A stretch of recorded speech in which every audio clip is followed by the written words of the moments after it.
Se você clicou nesse vídeo e ainda não assistiu 28 anos depois, Extermínio a Evolução, por favor assista o filme antes porque teremos spoilers massivos do começo ao final do vídeo.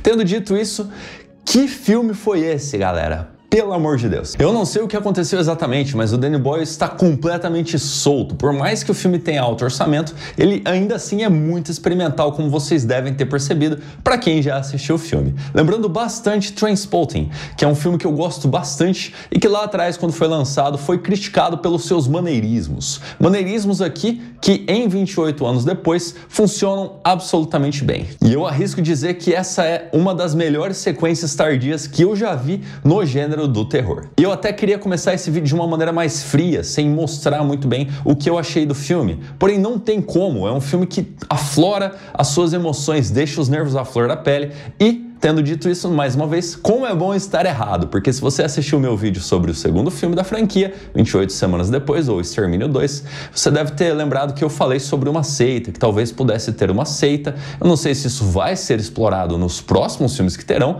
porque para quem não sabe, já tem um marcado logo depois do 28 anos depois, mas como é bom ter errado tão absurdamente, porque não teria como prever essa coisa magnífica que o Danny Boyle criou já junto com aquela ideia do zumbi, né? Aliás, aproveitando para falar aqui, esse é o primeiro filme que eu não consegui ver zumbis de fato. Eu vi, de fato, pessoas contaminadas que foram evoluindo ali. Então, a partir desse filme, eu acredito que eles são muito mais diferentes de zumbis do que os dois primeiros. E por mais que seja uma sequência do 28 dias depois e do 28 semanas depois, ele parece uma coisa nova, parece uma coisa que foi criada do zero. Como o próprio Dan Boyle gosta de dizer, ele não está interessado em fazer sequências, então ele aproveitou isso para que nesse filme ele conseguisse criar um conceito novo usando de base o 28 dias depois, tirando um pouco a ideia do 28 semanas depois, que era aquela coisa mais frenética de ação. Aqui ele voltou com o coração à tona, só que também tem cenas de ação, a gente vai chegar nelas,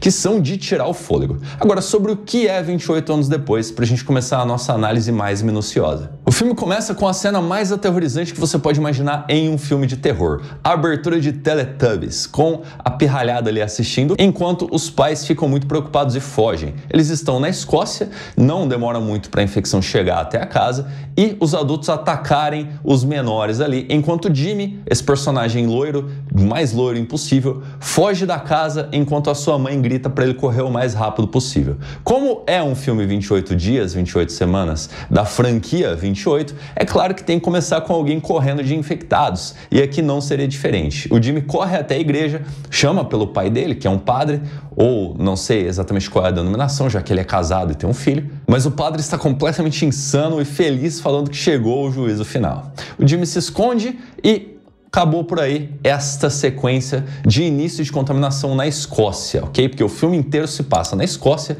ali não exatamente nos lugares mais conhecidos da Escócia, em uma ilha específica, mas para quem já leu os quadrinhos sabe que a contaminação chegou por último na Escócia. Mas isso foi só uma introdução para a gente chegar a 28 anos depois, onde a gente é apresentado a uma comunidade meio rural, meio medieval ali, com até algumas cenas misturando os tempos medievais com os dias atuais, porque obviamente o filme se passa nos dias de hoje. E nós conhecemos o núcleo familiar principal ali, do Spike, o garoto de 12 anos, a sua mãe Ayla, que está muito doente, e o seu pai Jamie, que está cozinhando o café da manhã e fez bacon para ele. É muito interessante aqui como o valor das coisas muda quando os recursos são escassos, porque ele faz bacon pro garoto, porque é um dia especial pro garoto, e ele se espanta, nossa, bacon no café da manhã? Que coisa fantástica, né? Se a gente parar para pensar, é uma coisa banal hoje em dia, mas em um momento de recursos escassos, onde eles estão sobrevivendo em uma ilha, não tendo contato com a grande ilha, né, a Grã-Bretanha, faz com que a gente mude bem os pontos de vista e as perspectivas. Mas como é que essa comunidade conseguiu sobreviver durante 28 anos de infecção na Grã-Bretanha? Acontece que eles estão em uma pequena ilha chamada Holy Island, que seria a Ilha Sagrada. Acontece que essa ilha ela tem até uma ligação ali com a grande ilha, a Grã-Bretanha, só que essa ligação é inundada diariamente quando a maré sobe. Esse caminho existe, se você quiser dar uma olhada ali no Google Maps, a gente consegue ver esse caminho. É claro que no filme ele é um pouco mais fantasioso, né? Imagino que por conta de não ter muita forma de manutenção desse caminho, até porque eles não querem essa manutenção. Ficou um caminho mais inacessível ali, explicando por que os contaminados não conseguem chegar até essa ilha. Você pode chamar essa ilha de península, tá? Eu não sei se você gosta de geografia, quiser me corrigir nos comentários, fique à vontade. Mas eu vou chamar de ilha aqui para fins de análise, para ficar mais simples. Essas cenas iniciais servem para mostrar como aquela comunidade regrediu. Eu vou fazer mais vídeos explorando melhor todas as coisas que acontecem nesse filme, porque ele é muito vasto, tem bastante coisa para ser esmiuçada, mas a gente consegue ver essa conexão com o passado, como eles regrediram, como eles estão vivendo como os antepassados e também honrando os antepassados, principalmente pelas suas armas, que eles usam o longbow inglês, né, o clássico, que realmente mudou a história ali da Grã-Bretanha. E sendo uma comunidade meio que medieval, todo mundo está comemorando a saída de Spike para que ele vá para ter a sua primeira kill, o seu first kill ali. Com o pai dele, eles vão até a grande ilha, digamos assim, né? Eu vou chamar de grande ilha porque o termo em inglês é meio diferente. Só que, outra coisa aqui para você que assistiu esse filme dublado, reassista ele legendado porque é muito melhor ouvir o sotaque das pessoas ali, o sotaque escocês. Ele é muito bonito, na minha opinião, é bem legal a mãe falando, por exemplo, me baby e não my baby, o que seria mais comum, assim. Mas não só isso, as atuações são muito beneficiadas também pelo uso da língua inglesa, até porque eles estão atuando, e eu acho que a dublagem perde um pouco disso. Eu assisti legendado, eu só estou imaginando que a dublagem não seja tão boa, principalmente porque não tem como reproduzir esses sotaques tão legais. Mas agora que chegamos à grande ilha, nós podemos ver contaminados, como a contaminação existiu até esse momento. É muito simples ali, é explicado de uma forma bem rápida. O pai do Spike fala para ele atirar em um rastejante, que é um contaminado que anda ali pela terra e come minhocas de um jeito bem nojento. E uma das melhores partes desse filme são os diálogos, porque, por exemplo, o pai do Spike fala para ele mirar em um lugar mais fácil de atingir, porque o arco dele não é forte o suficiente para o peito do infectado, então ele tem que mirar no pescoço. Esses pequenos detalhes, essas pequenas conversas são o que transformam a experiência em uma experiência tão boa, tão gratificante para você que está ali investindo o seu tempo para assistir o maior filme dessa trilogia, que até então é uma trilogia, logo terão mais filmes, mas contando com mais de 1h30, que seria ali a média do primeiro e do segundo filme. Se não me engano, o segundo tem um pouquinho mais, se não me engano, 1h40 mais ou menos. Esse aqui tem 1h55 de pura qualidade. Logo depois dele atirar em um infectado, a gente vê a esposa do infectado e logo depois a cria dos dois, vendo ali um núcleo familiar de infectados. Eu sei que isso não pode ter ficado claro para algumas pessoas assistindo pela primeira vez, mas na hora que eu vi isso eu pensei, tá aí, tá explicado, os infectados estão reproduzindo. Isso elimina completamente qualquer comparação que pudesse existir a qualquer filme de zumbi anterior. Então eles vão até uma casa ali procurando recursos e eles encontram uma pessoa pendurada de ponta cabeça, uma pessoa que agora está infectada. Então o pai do Spike obriga ele a olhar, mesmo sendo uma cena muito feia, e eu notei que tem uma gravação no peito dessa pessoa, e aí eu fiquei pensando lá pro final do filme, para quem assistiu o filme inteiro, quem realmente colocou essa pessoa ali, quem pendurou essa pessoa. Mas deixa pro final do filme para vocês entenderem qual é a minha conclusão. Acontece que logo depois disso, eles veem ali a vegetação, veem alguns veados correndo, ficam muito felizes de ver a natureza, o que mostra que a infecção não contaminou animais, então eles não precisam ter medo de corvos, por exemplo. Mas aí nós vemos que um dos cervos foi completamente estraçalhado por outros infectados que o pai do Spike chama de rápidos, são os mais agressivos. Eu não lembro se o termo que ele usa realmente é rápidos ou ágeis ou velozes, eu não lembro exatamente, mas vocês sabem quais são aqueles com os quais a gente já está mais do que acostumado. Aqui a gente é apresentado ao conceito de alfa, entendendo que um dos infectados é mais forte do que os outros. Mais pra frente na história a gente ia descobrir que a infecção age em alguns quase como se fosse anabolizante ou intensificador de força, alguma coisa assim, e faz com que esses infectados específicos tenham um controle sobre a horda. Isso foi tentado lá naquele filme do Snyder de Las Vegas, onde tinha os zumbis e tinha esse negócio do alfa, que tinha uma fêmea ali para procriar, só que no âmbito de zumbis ficou uma bagunça completa. Aquele filme não é tão legal quanto esse aqui, mas já foi feito antes pelo Snyder, para vocês verem como a história é interessante, é cíclica, porque anteriormente o Snyder fez os zumbis que correm depois do 28 dias depois, e agora, o 28 anos depois, fez os zumbis que tem um alfa e uma fêmea para procriar, logo depois do filme do Snyder, que eu infelizmente não consigo me lembrar o nome, mas vocês estão vendo o pôster aí aparecendo na tela para vocês. Ah, e sobre vários comentários comentários que vocês fizeram, muito obrigado pelos comentários, aliás, sobre já ter uma instância de zumbis que correm lá no Retorno dos Mortos-Vivos, se não me engano, um filme dos anos 80, onde os zumbis corriam. Bom, eu assisti esse filme e pra mim eles não estão correndo, tá? Na verdade, eles estão mais jogando o corpo. O que eu quis dizer com os zumbis que correm são os zumbis realmente velocistas, que correm como o Usain Bolt, correndo violentamente acima das suas presas. Lá naquele filme eles eram muito mais lentos, correndo assim, meio que jogando os braços para frente e tentando alcançar as suas presas. Porém, muito obrigado por comentarem aqui, porque me fez reassistir esse filme que eu gosto bastante. Agora, voltando a 28 anos depois, eles têm um encontro com o Alpha quando estão tentando voltar para Holy Island, só que eles não conseguem, então eles têm que se abrigar em uma casa, o que gera algumas cenas muito bonitas visualmente. E aqui eu tenho que chamar a atenção para a experimentação desse filme, porque como vocês já devem ter percebido anteriormente, na hora que o garoto atira as flechas contra os contaminados, a gente tem aquele pequeno congelamento de câmera para mudar o ângulo e mostrar o fluido vermelho jorrando, que eu achei magnífico. Mas para algumas pessoas pode parecer esquisito demais, principalmente se vocês nunca assistiram Trainspotting ou outros filmes do Danny Boyle. Porém, um jeito com que ele fez com que os contaminados ficassem ainda mais ameaçadores foi colocar aquela visão completamente vermelha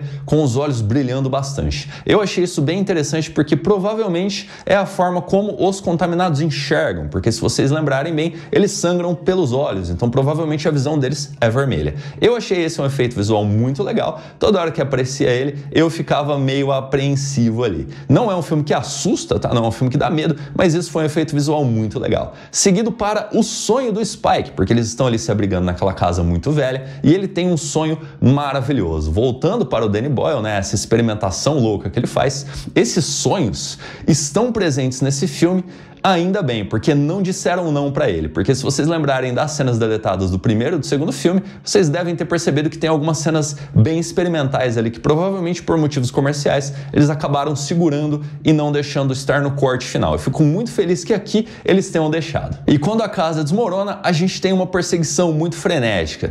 Essa coisa mais frenética, mais de ação também está muito presente no filme, principalmente quando eles estão fugindo do Alpha e o Spike não consegue atirar as flechas com exatidão, fazendo com que a perseguição seja realmente de tirar o fôlego. Eu realmente estava na ponta da cadeira, sentindo toda aquela tensão, mostrando que a ação foi feita maravilhosamente bem. E diferentemente do segundo filme, que é só ação, aqui a gente tem um coração enorme no filme, porque ele é muito mais sentimental. A gente tem piadas, a gente ri muito no filme, a gente tem muita tristeza, algumas pessoas podem até chorar por causa de algumas cenas lá envolvendo uma doença meio complicada, até na contaminação, e a gente tem essas cenas de ação maravilhosas. Então, se você gosta de bagunça, esse filme é perfeito para você. E quando eles finalmente conseguem voltar para Holy Island, o Alpha seguiu eles precisam usar um recurso ali muito legal, que é, digamos assim, que seria uma shotgun medieval, que é um crossbow, que eles atiram uma flecha em chamas, pegando bem no peito desse infectado gigante,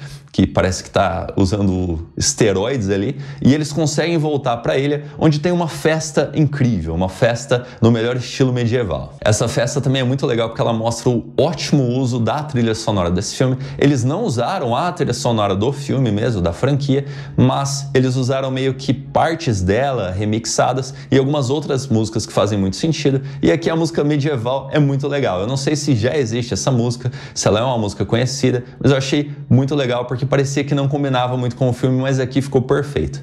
Infelizmente, nessa festa, o Spike vê que o pai dele está traindo a mãe dele, ele fica muito ofendido com isso, principalmente porque a mãe dele está doente. Então ele vai para casa e conversa com um tio, se não me engano, um senhor mais de idade, e fala sobre a fogueira que eles viram, sobre o fogo no meio da noite. Então, esse senhor fala para ele que aquele é o Dr. Kelson. Ele conta a história do Dr. Kelson, explica por que eles nunca foram lá conversar com ele, porque ele é um cara muito esquisito, digamos assim. Só que agora o filho tem uma missão. Como ele quer salvar a mãe dele que está doente, ele quer levar ela até esse doutor. E é isso que ele faz no dia seguinte. Ele pega a mãe dele, não sei se ele bota fogo num celeiro ou se, por uma ironia do destino, começou a pegar fogo num celeiro, mas ele leva a mãe dele para a ilha porque ele quer levar ela até o Dr. Kelson totalmente sozinho. Enquanto isso, a gente percebe que o mundo está o mesmo. Do lado de fora da ilha, em quarentena, o mundo não mudou. Por isso a gente vê alguns soldados suecos ali sendo encurralados por infectados, e essa história se conectaria com o Spike e a sua mãe Ayla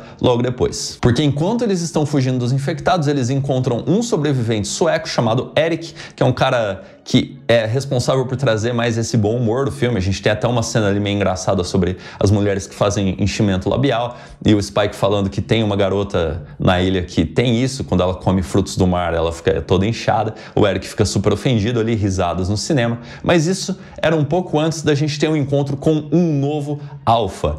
Que, diga-se de passagem, se você assistiu esse filme, eu não sei se todo mundo percebeu isso, mas eu achei ele muito parecido com o guitarrista do Soundgarden que tá aparecendo aí pra vocês. Toda hora que aparecia esse cara eu pensava, ó lá, o guitarrista do Soundgarden. Eu não sei se vocês perceberam isso, mas fica aí a curiosidade. Mas, antes do encontro com o Sansão, a gente tem uma cena ali com um posto de gasolina, onde tem uma névoa azul, um azul bastante vivo, que pode ter incomodado algumas pessoas. Como eu disse, a experimentação aqui é muito alta. Então é um filme que ou você amou ou você odiou. No meu caso, eu amei, mas se você odiou esses pequenos detalhes, tudo bem. O Erik salva os dois ali, a mãe e o filho, eles encontram com o Sansão depois, mas antes disso, a gente tem uma cena no trem de uma coisa que foi apresentada lá no começo do filme, que seria um contaminado dando à luz. Em uma cena completamente esquisita, a mãe do Spike, a Ayla, ela vai lá e dá a mão para a infectada enquanto ela está tendo um bebê, mostrando que ela ainda tem traços de humanidade. Ela pega esse bebê, pelo poder da placenta, o bebê não está contaminado. Aqui é apresentado como filhos de pessoas portadoras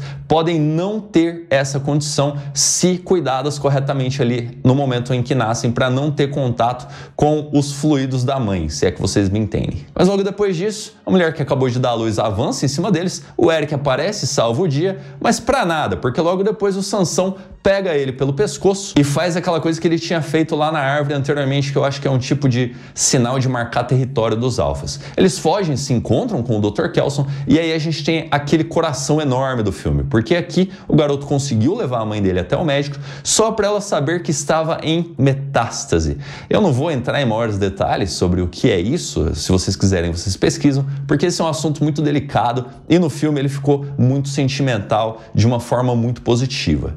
O Dr. Kelson fala sobre Memento Mori, eu acho que eu já falei aqui outras vezes sobre Memento Mori, mas é aquele conceito em latim que você tem que se lembrar da sua mortalidade. Se lembre que você não vai viver para sempre, que um dia você vai encontrar o seu fim, assim como todas as pessoas da Terra. Por isso o Dr. Kelson está fazendo um monumento para as pessoas infectadas ou não que padeceram, que perderam a vida, criando aquele templo dos ossos. Muito bonito, mas também muito esquisito, mostrando que o Dr. Kelson é sim muito esquisito, muito estranho. A mãe do Spike, a Ayla, diz que está doendo muito e que o doutor pode ajudar ela. O garoto fica totalmente contrariado, mas para quem entendeu ali, ela queria findar a vida dela de uma vez por todas e o garoto escolhe um lugar onde colocar o crânio da mãe e ele coloca bem no topo da pilha de crânios. Essa é a parte mais emocional do filme, mas também é um dos motivos pelo qual o filme não tem uma história assim muito boa, porque ele não explora outros caminhos, ele explora só uma missão de o garoto levar a mãe até o doutor, meio que introdutório ali pra gente entender todo aquele universo e alguns tipos de infectados, no caso 3 que eu consegui contar, o rastejante, o velocista e o alfa, que seria um velocista só que mais parrudo, né, mais forte. Na manhã seguinte o Spike salva o doutor, porque o Sansão quer o bebê dele de volta, pra quem entendeu ali, era meio que uma família, mostrando que provavelmente são os alfas que reproduzem, o que por si só mostra um problema muito sério que eles vão ter que lidar no futuro, porque se os alfas estão reproduzindo, significa que teremos mais alfas e eles, como ouvido anteriormente, não caem com pelo menos 12 flechas, eles precisam de mais de 12 flechas para serem derrubados. Então o garoto toma uma decisão, ele pega o bebê, leva de volta para a ilha, deixa o bebê lá e vai embora depois de deixar uma carta para o pai, mostrando que ele conseguiu a sua missão ali e deu paz para sua mãe, nomeando a garotinha de Ayla, assim como a mãe dele. Agora você deve estar pensando, por que o garoto não voltou para a ilha e ficou lá? Porque ele decidiu explorar o mundo. Eu tenho algumas considerações sobre isso, mas vamos terminar o filme aqui primeiro, porque logo depois que ele decide sair explorando o mundo, ele se vê ali em uma situação em frente a vários contaminados e a gente tem aquele personagem que apareceu lá no começo, o Jimmy, que conseguiu fugir daquela situação terrível onde ele foi obrigado a assistir Teletubbies. Brincadeiras à parte, a gente tem aqui uma espécie de Power Rangers com o Jimmy e a sua trupe de pessoas loiras parecidas com ele. Nos créditos desse filme, eu descobri que o nome dele era Jimmy, só que nós também temos duas personagens que não apareceram. Primeira, Jemima, Então é uma variação do nome dele, Jemima, e Jimmy Ink, que é uma moça que não é loira, então é chamada de Jimmy Ink. Eu achei muito esquisito isso, porque eu não vi essas personagens aparecendo, mas eu imagino que o Sir Jimmy, assim como foi acreditado, tenha ficado completamente louco, tenha achado que agora ele é o escolhido, afinal o pai dele falou ali que seria o juízo final e ele conseguiu sobreviver e montou a sua gangue muito bizarra ali de Jimmys, de pessoas parecidas com ele. A gente vê algumas citações ali a ele na hora que o Spike tá passando, que é alguma coisa relativa a Jimmy arrebenta, o Jimmy é o melhor, alguma coisa assim. Mas a gente não teve mais momentos com o Jimmy, porque eu acho que esse vai ser o segundo filme. Eu acho que vai explorar sobre essa dinâmica ali daquela gangue dos Jimmys. E aí eu volto lá no começo do filme, quando o Spike viu aquele infectado que estava de ponta cabeça ali, que foi alguém deixado para ser infectado, que ele tinha uma marcação no peito, que nos créditos do filme eu percebi que tem uma ligação com o nome Jimmy. Então se você ficou até o final do filme, não para ver uma cena pós-créditos, porque obviamente não tem, mas para ver o que tem ali de relances, de flashes, a gente consegue ver que o cara lá de ponta cabeça aparece junto com a palavra Jimmy, e aí eu lembrei que tinha um M e um I no peito dele, então provavelmente ele era uma pessoa da gangue dos Jimmys que foi colocada ali para ser infectada, fazendo com que todo esse ecossistema do filme seja explicado ao longo do filme, sem precisar de alguém ficar contando isso para a plateia, o que eu achei um ponto fortíssimo desse filme. Agora, por que o garoto decidiu partir para ver o mundo? Na minha opinião, primeiro, ele não queria ficar preso na vila, mas ele tinha o pai dele como herói, ele tinha o pai dele como o cara durão, que enfrentava os contaminados e conseguia vencer. Na minha opinião, essa percepção sobre o pai dele começou a desmoronar quando ele percebeu que o pai dele estava mentindo sobre os seus próprios feitos